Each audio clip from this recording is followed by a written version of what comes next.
जय गुरु जी, शुक्राना गुरु जी। मेरी प्यारी संगत जी, गुरु जी का अनंतम अंतम शुक्राना। संगत जी, गुरु जी के रेड चोले में और व्हाइट चोले में कितने प्यारे दर्शन हो रहे हैं। संगत जी, अपनी हाजिरी जरूर लगाए। संगत जी, आज के पाठ में हम जानेंगे मंत्र जाप में कितनी शक्ति है, क्योंकि गुरु जी बार बार बोलते हैं सिमरन ते मंत्र जाप करो और शिव पुराण सुनो।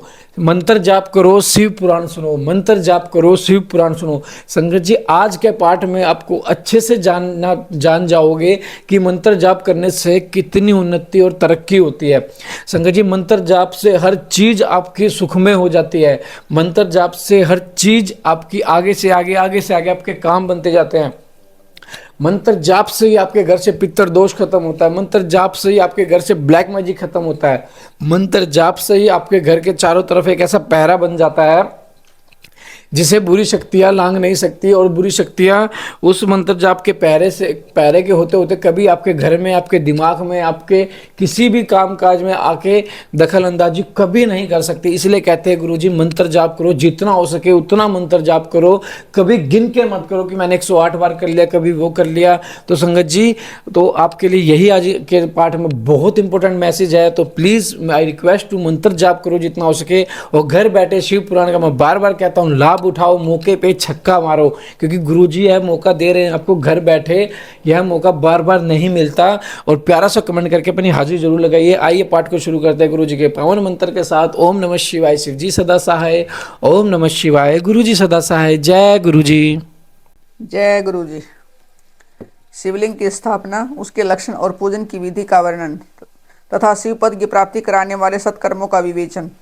ऋषियों ने पूछा, सूत जी, शिवलिंग की स्थापना कैसे करनी चाहिए, उसका लक्षण क्या है तथा उसकी पूजा कैसे करनी चाहिए, किस देश काल में करनी चाहिए और किस द्रव्य के द्वारा उसका निर्माण होना चाहिए। सूत जी ने कहा, महर्षियों, मैं तुम लोगों के लिए इस विषय का वर्णन करता हूँ, ध्यान देकर सुनो और समझो।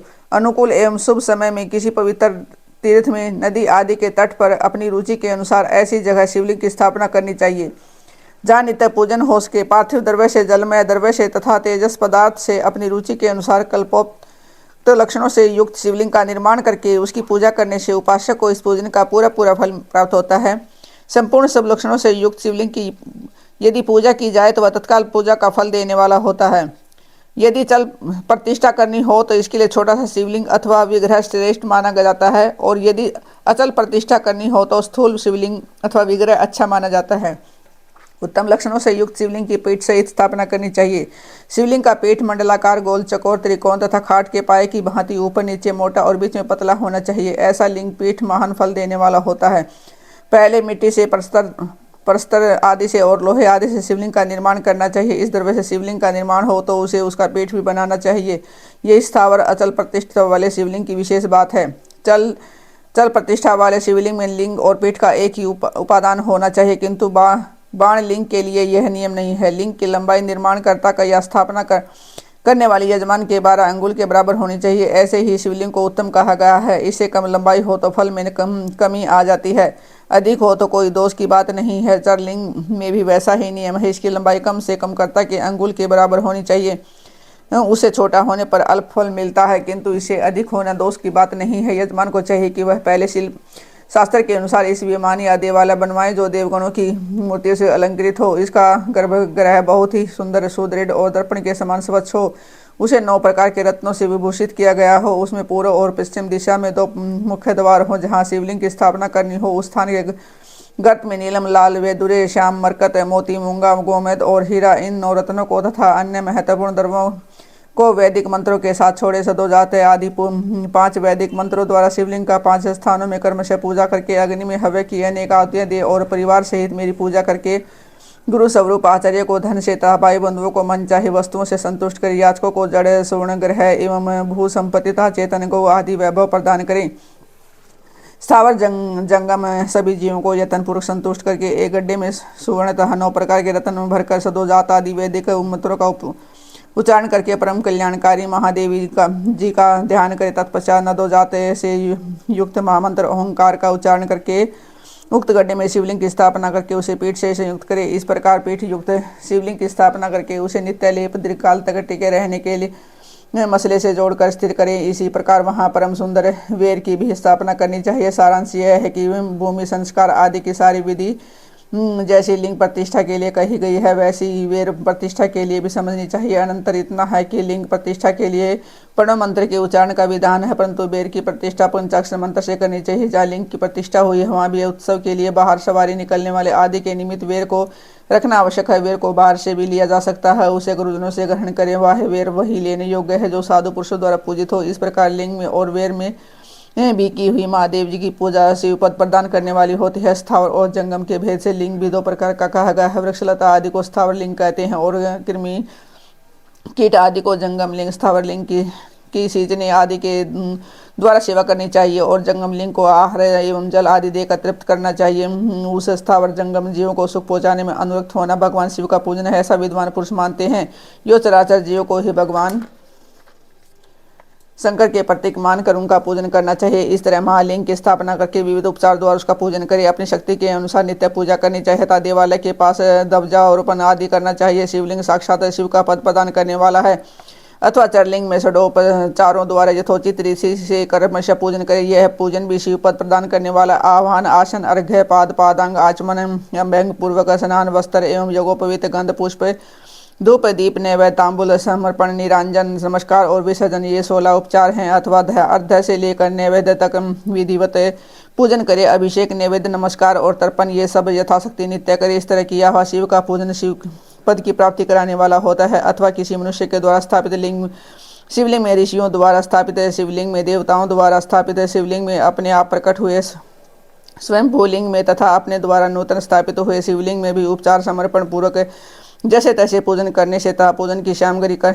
देने से भी मनुष्य ऊपर को कुछ कहा गया है वह सारा फल प्राप्त कर लेता है। कर्म से परिक्रमा और नमस्कार करने से भी शिवलिंग शिव पद की प्राप्ति कराने वाला होता है। यदि नियम पूर्वक शिवलिंग का दर्शन मात्र कर लिया जाए तो वह भी कल्याणप्रद होता है। मिट्टी, आटा, गाय के गोबर, फूल, कनेर, पुष्प, फल, गुड़, मक्खन, भस्म अथवा अन्न से भी अपनी रुचि के अनुसार शिवलिंग बनाकर तदनुसार उनका पूजन करे। अथवा प्रतिदिन 10,000 प्रणव मंत्र का जप करे अथवा दोनों संध्याओं के समय एक एक सहस्त्र प्रणव का जप किया करें। यह कर्म भी शिवपद की प्राप्ति कराने वाला है, ऐसा जानना चाहिए। जप काल में मकरांत प्रणव का उच्चारण मन की शुद्धि कराने वाला होता है। समाधि में मानसिक जप का विधान है और अन्य समय भी उपांशु जप ही करना चाहिए। नाद और बिंदु से युक्त ओंकार के उच्चारण को विद्वान पुरुष समान प्रणव कहते हैं। यदि प्रतिदिन आदरपूर्वक 10,000 पंचाक्षर मंत्र का जप किया जाए अथवा दोनों संध्याओं के समय एक एक सहस्त्र का ही जप किया जाए तो उसे शिवपद की प्राप्ति कराने वाला समझना चाहिए। ब्राह्मणों के लिए आदि में प्रणव से युक्त पंचाक्षर मंत्र अच्छा बताया गया है। कलश से किया हुआ स्नान मंत्र की दीक्षा, मातृकाओं का न्यास, सत्य से पवित्र अंतःकरण वाला ब्राह्मण तथा ज्ञानी गुर, इन सबको उत्तम माना गया है।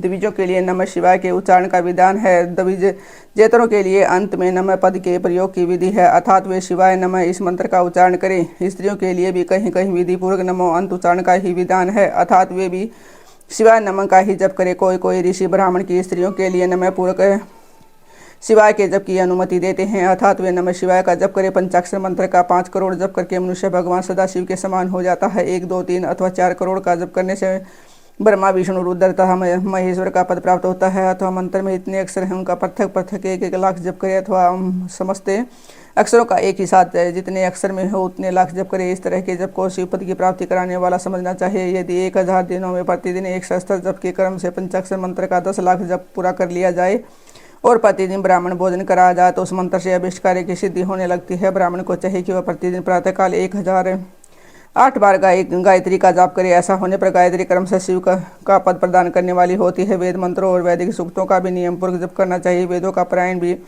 शिव पद की प्राप्ति कराने वाला है, ऐसा जानना चाहिए।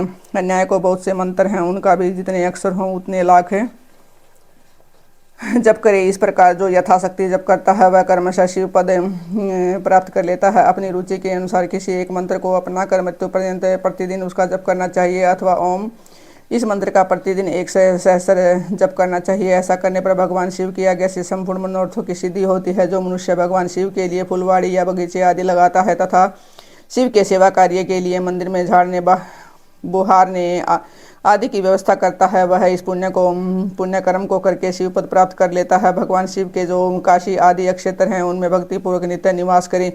वह जड़ चेतन सभी को भोग और मोक्ष देने वाला होता है। अतः विद्वान पुरुष को भगवान शिव के क्षेत्र में आमरण निवास करना चाहिए। पुण्य क्षेत्र में स्थित है बावड़ी, कुआं और पोखरी आदि को गंगा समझना चाहिए। भगवान शिव का ऐसा ही वचन है, वहाँ स्नान, दान और तप जप करके मनुष्य भगवान शिव को प्राप्त कर लेता है। अतः मृत्यु पर्यंत शिव के क्षेत्र का आश्रय लेकर रहना चाहिए। जो शिव के क्षेत्र में अपने किसी मृत संबंधी का दाह दशा है, मासिक श्राद्ध, सहपिंडीकरण अथवा वार्षिक श्राद्ध करता है, अथवा किसी भी शिव के क्षेत्र में अपने पितरों को पिंड देता है, वह तत्काल सब पापों से मुक्त हो जाता है और अंत में शिव पद पाता है। अथवा शिव के क्षेत्र में 7, 5, 3 या एक ही रात निवास करें। ऐसा करने से क्रमशः शिव पद की प्राप्ति होती है। लोक में अपने अपने वर्ण के अनुरूप सदाचार का पालन करने से भी मनुष्य शिव पद को प्राप्त कर लेता है। वर्णानुकूल आचरण से तथा भक्ति भाव से वह अपने अपने सत्कर्म का अतिशय फल पाता है। कामना पूर्वक किए हुए अपने कर्म के अभिष्ट फल को शीघ्र ही पा लेता है। निष्काम भाव से किया हुआ सारा कर्म साक्षात शिव की पद की प्राप्ति कराने वाला होता है। दिन के 3 विभाग होते हैं, प्रातः, मध्याह्न और सायाह्न। इन तीनों में क्रमशः एक एक प्रकार के कर्म का संपादन किया जाता है। प्रातःकाल को शास्त्र विहित नित्य कर्म के अनुष्ठान का समय जानना चाहिए। मध्य काल सकाम कर्म के लिए उपयोगी हैं तथा सायंकाल शांति कर्म के उपयुक्त हैं, ऐसा जानना चाहिए। इसी प्रकार रात्रि में भी समय का विभाजन किया गया है। रात के 4 पहरों में से जो बीच के 2 पहर हैं उन्हें निश्चित काल कहा गया है। विशेषतः इसी काल में की हुई भगवान शिव की पूजा अभिष्ट फल को देने वाली होती है। ऐसा जानकर कर्म करने वाला मनुष्य यथोक्त फल का भागी होता है। विशेषतः कलियुग में कर्म से ही फल की सिद्धि होती है। अपने अपने अधिकार के अनुसार ऊपर कहे गए किसी भी कर्म के अनुसार शिव आराधना करने वाला पुरुष यदि सदाचारी और पाप से डरता है तो वह उन कर्मों का पूरा पूरा फल अवश्य प्राप्त कर लेता है। ऋषियों ने कहा, सूत जी, पुण्य क्षेत्र कौन से हैं जिनका आश्रय लेकर सभी स्त्री पुरुष शिव पद प्राप्त कर लेता है, और वह हमें संक्षेप से बताइए। मोक्षदायक पुण्य क्षेत्रों का वर्णन काल विशेष में विभिन्न नदियों के जल में स्नान के उत्तम फल का निर्देश, तीर्थों में पाप से बचे रहने की चेतावनी। सूत जी बोले, विद्वान एवं बुद्धिमान महर्षि, मोक्षदायक शिव क्षेत्रों का वर्णन सुनो। तत्पश्चात मैं लोक रक्षा के लिए शिव संबंधी आगमों का वर्णन करूंगा। पर्वत, वन और कारणों सहित इस पृथ्वी का विस्तार 50 करोड़ योजन है। भगवान शिव की आज्ञा से पृथ्वी संपूर्ण जगत को धारण करके स्थित है। भगवान शिव ने भूतल पर विभिन्न स्थानों में वहाँ के निवासियों को कृपापूर्वक मोक्ष देने के लिए शिव क्षेत्र का निर्माण किया है। कुछ क्षेत्र ऐसे हैं जिन्हें देवताओं तथा ऋषियों ने अपना वास स्थान बनाकर अनुग्रहित किया है, इसलिए उनमें तीर्थ प्रकट हो गया है। तथा अन्य बहुत से तीर्थ क्षेत्र ऐसे हैं जो लोगों की रक्षा के लिए स्वयं प्रादुर्भूत हुए हैं। तीर्थ क्षेत्र में जाने पर मनुष्य को सदा स्नान, दान और जप आदि करना चाहिए, अन्यथा वह रोग, दरिद्र तथा मुक्ता आदि दोषों का भागी होता है। जो मनुष्य इस भारतवर्ष के भीतर मृत्यु को प्राप्त होता है वह अपने पुण्य फल के फल से ब्रह्मलोक में वास करके पुण्य अक्षय के पश्चात पुण्य मनुष्य योनि में ही जन्म लेता है। पापी मनुष्य पाप करके दुर्गति में ही पड़ता है। ब्राह्मणों, पुण्य क्षेत्र में पाप कर्म किया जाए तो वह और भी दृढ़ हो जाता है। अतः पुण्य क्षेत्र में निवास करते समय सूक्ष्म से सूक्ष्म अथवा थोड़ा सा भी पाप न करे। सिंधु और सतलज नदी के तट पर बहुत से पुण्य क्षेत्र हैं। सरस्वती नदी प्रेम पवित्र और 60 मुख वाली कही गई है, अर्थात इसकी 60 धाराएं हैं। विद्वान पुरुष सरस्वती के उन धाराओं के तट पर निवास करे तो वह क्रमशः ब्रह्म पद को पा लेता है। हिमालय पर्वत से निकली हुई पुण्य सलीला गंगा 100 मुख वाली नदी है। उसके तट पर काशी, प्रयाग आदि अनेक पुण्य क्षेत्र हैं। वहाँ मकर राशि के सूर्य होने पर गंगा की तटभूमि पहले से भी अधिक प्रशस्त एवं पुण्यदायक हो जाती है। सोनभद्र नदी की 10 धाराएं हैं। वह बृहस्पति के मकर राशि में आने पर अत्यंत पवित्र तथा अभिष्ट फल देने वाला हो जाता है। उस समय वहाँ स्नान और उपवास करने से विनायक पद की प्राप्ति होती है। पुण्य सलीला महानदी नर्मदा के 24 मुख्य स्रोत हैं, उसमें स्नान तथा उसके तट पर निवास करने से मनुष्य को वैष्णव पद की प्राप्ति होती है। तमसा के 12 तारेवा के 10 मुख परम पुण्यमयी गोदावरी के 21 मुख बताए गए हैं। वह ब्रह्म हत्या था, गौ वध के पाप का विनाश करने वाली एवं रुद्र लोक देने वाली है। कृष्ण वेणी नदी का जल बड़ा पवित्र है। वह नदी समस्त पापों का नाश करने वाली है। उसके 18 मुख बताए गए हैं तथा वह विष्णु लोक प्रदान करने वाली है। तुंगभद्रा के 10 मुख हैं। वह ब्रह्मलोक देने वाली है। पुण्य सलीला सुवर्ण मुखरी के 9 मुख कहे गए हैं। ब्रह्मलोक से लौटे हुए जीव उसी के तट पर जन्म लेते हैं। सरस्वती नदी, पंपा सरोवर, कन्याकुमारी, अंतरीप तथा शुभ कारक सवेत नदी, ये सभी पुण्य क्षेत्र हैं। इनके तट पर निवास करने से इंद्रलोक की प्राप्ति होती है। सह्य पर्वत से निकली हुई महानदी कावेरी परम पुण्यमयी है। उसके 27 मुख बताए गए हैं। वह संपूर्ण अभिष्ट वस्तुओं को देने वाली है। उसके तट पर सलोक की प्राप्ति कराने वाले तथा ब्रह्मा और विष्णु का पद देने वाले कावेरी के जो तट शैव क्षेत्र के अंतर्गत है वे अभिष्ट फल देने के साथ ही शिवलोक प्रदान करने वाले भी हैं। नैमिषराय तथा बद्रिका आश्रम में सूर्य और बृहस्पति के मेष राशि में आने पर यदि स्नान करे तो उस समय वहाँ किए हुए स्नान पूजन आदि को ब्रह्मलोक की प्राप्ति कराने वाला जानना चाहिए। सिंह और कर्क राशि में सूर्य की कांति होने पर सिंधु नदी में किया हुआ स्नान तथा केदार तीर्थ के जल का पान एवं स्नान ज्ञानदायक माना गया है। जब बृहस्पति सिंह राशि में स्थित हो उस समय सिंह की संक्रांति से युक्त भाद्रपद मास में यदि गोदावरी के जल में स्नान किया जाए तो वह शिवलोक की प्राप्ति कराने वाला होता है। ऐसा पूर्व काल में स्वयं भगवान शिव ने कहा है। जब सूर्य और बृहस्पति कन्या राशि में स्थित हो तब यमुना और सोनभद्र में स्नान करे। वह स्नान धर्मराज तथा गणेश जी के लोक में महान भोग प्रदान कराने वाला होता है। यह महर्षियों की मान्यता है। जब सूर्य और बृहस्पति तुला राशि में स्थित हो उस समय कावेरी नदी में स्नान करे। वह स्नान भगवान विष्णु की वचन की महिमा से संपूर्ण अभीष्ट वस्तुओं को देने वाला माना गया है। जब सूर्य और बृहस्पति वृश्चिक राशि पर आ जाए तब मार्गशीर्ष के महीने में नर्मदा में स्नान करने से श्री विष्णु लोक की प्राप्ति हो सकती है। सूर्य और बृहस्पति के धन राशि में स्थित होने पर स्वर्णमुखवरी नदी में किया जाए स्नान शिवलोक प्रदान कराने वाला होता है। जैसा ही ब्रह्मा जी का वचन है, जब सूर्य और बृहस्पति मकर राशि में स्थित हो उस समय माघ मास में गंगा जी के जल में स्नान करना चाहिए। ब्रह्मा जी का कथन है कि वह स्नान शिवलोक की प्राप्ति कराने वाला होता है। शिवलोक के पश्चात ब्रह्मा और विष्णु के स्थान में सुख भोगने पर अंत में मनुष्य को ज्ञान की प्राप्ति हो जाती है। माघ मास में तथा सूर्य के कुंभ राशि में स्थित होने पर फाल्गुन मास में गंगा जी के तट पर किया हुआ श्राद्ध पिंड दान अथवा तिलोदक दान पिता और नाना दोनों कुलों के पितरों की अनेकों पीढ़ियों का उद्धार करने वाला माना गया है। सूर्य और बृहस्पति जब मीन राशि में स्थित हो तब कोई कृष्णवेणी नदी में किए हुए स्नान की ऋषियों ने प्रशंसा की है। उन महीनों में पूर्वक तीर्थों में किया हुआ स्नान इंद्रपद की प्राप्ति कराने वाला होता है। विद्वान पुरुष गंगा अथवा कावेरी नदी का आश्रय लेकर तीर्थवास करे। ऐसा करने से तत्काल किए हुए पाप का निश्चय ही नाश हो जाता है। रुद्र लोक प्रदान करने वाले बहुत से क्षेत्र हैं। ताम्रपर्णी और वेगवती ये दोनों नदियां ब्रह्मलोक की प्राप्ति रूप फल देने वाली है। इन दोनों के तट पर कितने ही स्वर्गदायक अक्षेत्र हैं। इन दोनों के मध्य में बहुत से पुण्यप्रद अक्षेत्र वहाँ निवास करने वाला विद्वान पुरुष वैसे फल का भागी होता है। सदाचार उत्तम व्यक्ति तथा सद्भावना के साथ मन में दया भाव रखते हुए विद्वान पुरुष को तीर्थ में निवास करना चाहिए, अन्यथा उसका फल नहीं मिलता। पुण्य क्षेत्र में किया हुआ थोड़ा सा पुण्य भी अनेक प्रकार से वृद्धि को प्राप्त होता है तथा किया हुआ छोटा सा पाप भी महान हो जाता है। यदि पुण्य क्षेत्र में रहकर भी जीवन बिताने का निश्चय हो तो वह उस पुण्य संकल्प से उसका पहले का सारा पाप तत्काल नष्ट हो जाएगा, क्योंकि पुण्य को ऐश्वर्यदायक कहा गया है। ब्राह्मणों तीर्थ वास जनित पुण्य का कायिक वाचिक और मानसिक सारे पापों का नाश कर देता है। तीर्थ में किया हुआ मानसिक पाप वज्र लेप हो जाता है। वह कई कल्पों तक पीछा नहीं छोड़ता। वैसा पाप केवल ध्यान से ही नष्ट होता है, अन्यथा नहीं। वाचिक पाप जब से तथा कायिक पाप शरीर को सुखाने जैसे कठोर तप से नष्ट होता है। अतः सुख चाहने वाले पुरुष को देवताओं की पूजा करते और ब्राह्मणों को दान देते हुए पाप से बचकर ही तीर्थ में निवास करना चाहिए। सदा जय गुरु जी, शुक्राना गुरु जी, अनंतम अनंतम शुक्राना, लख लख बार शुक्राना। ओम नमः शिवाय। शिव जी सदा सहाय। ओम नमः शिवाय। गुरु जी सदा। संगत जी इसलिए कहते हैं मंत्र जाप करो जितना हो सके, है संगत जी, क्योंकि मंत्र जाप करने से बहुत बहुत ज्यादा तरक्की होती है और बहुत ज्यादा उन्नति प्राप्त होती है। इसलिए गुरु जी कहते हैं मृत वेला उठ के मंत्र जाप करो। तो संगत जी पाठ को में अपनी हाजिर जरूर लगाए, प्यारा सा कमेंट करके जय गुरु जी, शुक्राना गुरु जी, अनंतम अनंतम शुक्राना, लख लख बार शुक्राना। जय गुरु जी, शुक्राना गुरु जी।